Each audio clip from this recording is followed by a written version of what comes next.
Seattle that morning was wrapped in its usual November drizzle. Ethan Caldwell, 38, sat behind the wheel of his matte black Range Rover outside a small preschool tucked into a quiet street in West Seattle.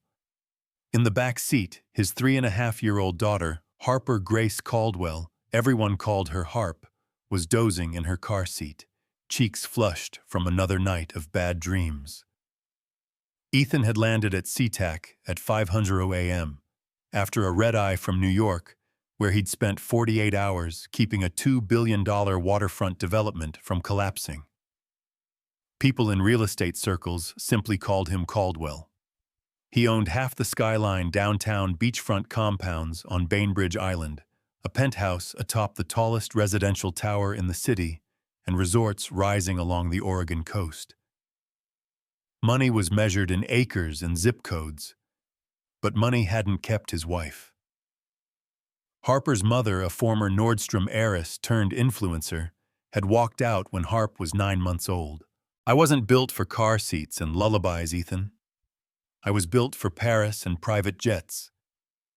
She signed the papers, took the 7-figure settlement, and disappeared into Europe. Since then, it had been just the two of them. He'd burned through 6 nannies in 3 years.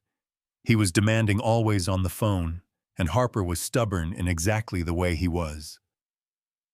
Today was supposed to be her first day at Laurelhurst Academy, the most exclusive Montessori meets Harvard prep preschool in the city, the one with the year-long wait list and tuition that could buy a Tesla.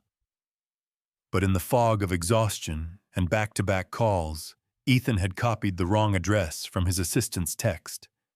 He was parked in front of Little Beacon Preschool, a cozy, slightly weathered brick building with a hand-painted sign and a playground that looked loved instead of landscaped. Ethan lifted a still sleepy Harper into his arms and stepped through the rain. The security guard barely glanced up. "Morning." Dropping off Harper Caldwell. First day. She scanned her list, frowned. "No, Harper Caldwell. Are you sure you're at the right school?" Ethan felt the familiar twist of panic. He pulled up the confirmation email, wrong street, wrong neighborhood, 25 minutes across town in rush hour traffic. His 9:00 a.m. closing with Swiss investors for a $1.2 billion construction loan was now impossible if he tried to fix this. Harper rubbed her eyes against his shoulder. "Daddy, I want to go home." That was the moment Ethan hated most, when every dollar in his accounts couldn't solve the one problem that mattered. A soft voice came from the hallway. "Everything okay out here?" He turned. A young woman, maybe 26, dark hair and a messy bun, wearing a simple moss-green sweater and jeans, stood holding a stack of picture books. Raindrops still clung to her lashes. She smiled, and the whole lobby felt warmer. "Hi, I'm Sophia Reed. I teach the 3-year-old class. You look lost." The guard explained the mix-up. Sophia's eyes flicked to Harper, then back to Ethan, gentle and unflinching. "Laurelhurst is slammed this time of morning. You'll never make it. Why don't you let Harper stay with us just for today? We have an open spot. My co-teacher just went on maternity leave. 1 day. I'll take good care of her." Ethan stared. He didn't ask strangers for help. Ever.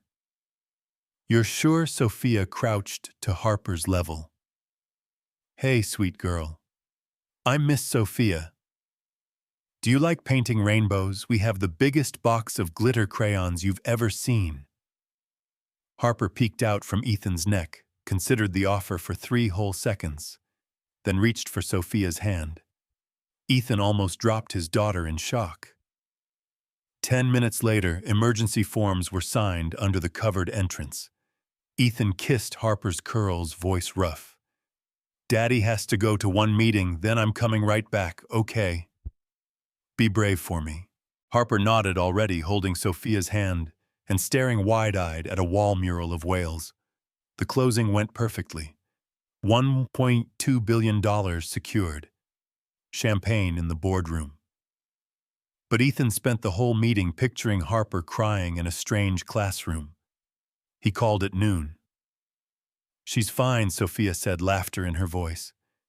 She cried for exactly 7 minutes, then decided the dress-up corner was more interesting. "She's currently a dinosaur princess, eating goldfish crackers.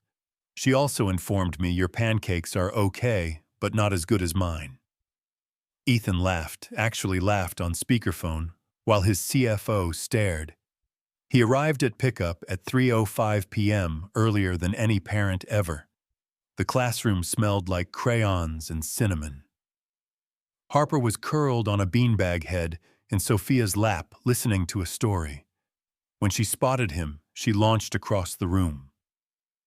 "Daddy, Miss Sophia let me mix purple, and we made a dragon, and she sings the best songs." Ethan lifted her, breathing her in, then looked at Sophia standing quietly by the bookshelf. "Thank you doesn't feel like enough." Sophia smiled soft. "She's wonderful. Just misses her dad a lot. She kept asking if you were still at the tall buildings." The words landed like a punch. That night, Harper refused to sleep until they FaceTimed Miss Sophia.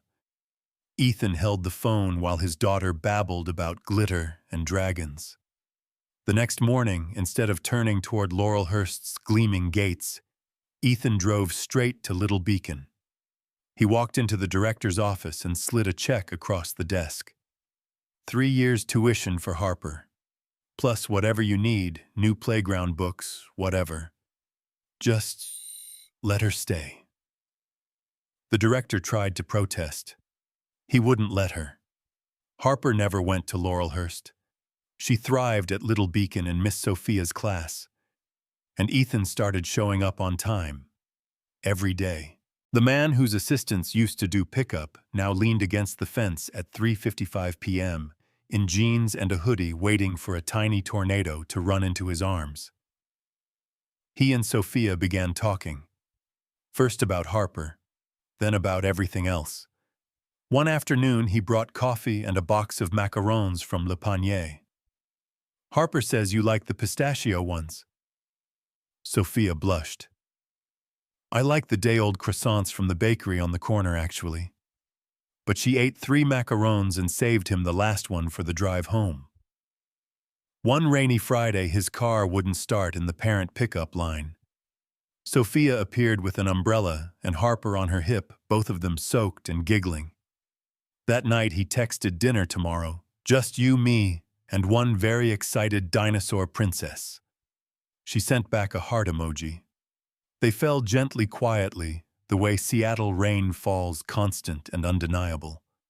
Harper started calling her Mommy Sophia without anyone prompting. A year to the day after the wrong turn, Ethan threw Harper's 4th birthday party in Little Beacon's backyard.